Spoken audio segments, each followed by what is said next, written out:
Bengishilo ngathi uphethe uhlelo Mshumayeli Shabangu kubambisene noMrs Dlamini sesingena kuma remarks of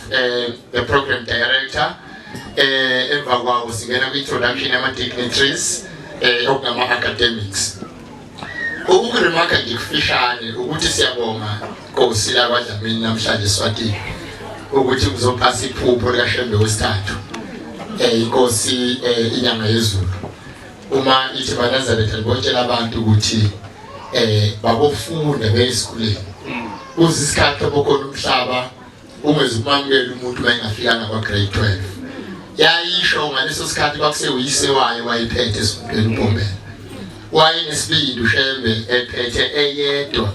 abantu abakhe besafunde bazintoti abanye bese University of Fort Hare mayiqopha umlando wayithi bhala mntanami eshu antu kwaKhulile aphinda athatha isiqephu asibeke eshingane zisencane uma uza lo antu ukuthi noma ngibhala lento baba wena ungakwazi ukufunda wathi uyeza uthisha ewesho Nkosi la Afrika umntana kwabo uShembe wesibili wathi uyeza uthisha uyihlanganisa yonke lento le abantu bathi babefundisa belele besibuke sesibhuku ecollected abantu abakhe iphupho lakhe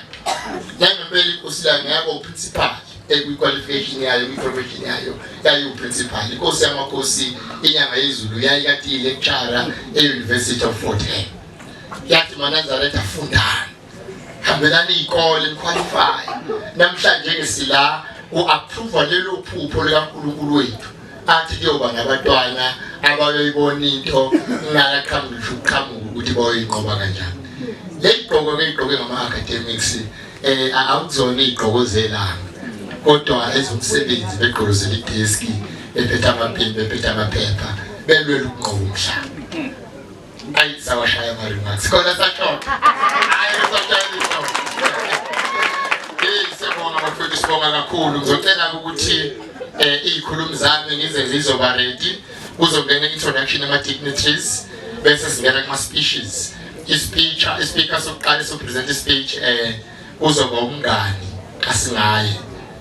okuthiwa ubeketeli emva kwakhe ngizocela amazwi azoqhamuka kumkhokheli wakhe bese emva kwakhe ngicela amazwi azoqhamuka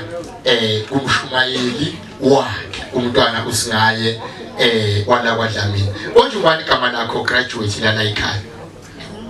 khulile Nkosi awu suka madoda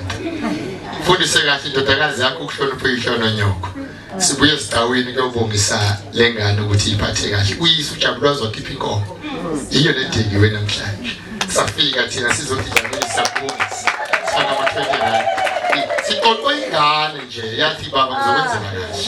kahle ithi-ke mayiqhubeka iyobusiswa nje kuganeni kwayo angisho ukuthini Dlamini izithi nenzalo yomzimba wayo iyobusiswa kusho ukuthi lokhu sibizwa la ngoba sesiqalile isibusiswa amen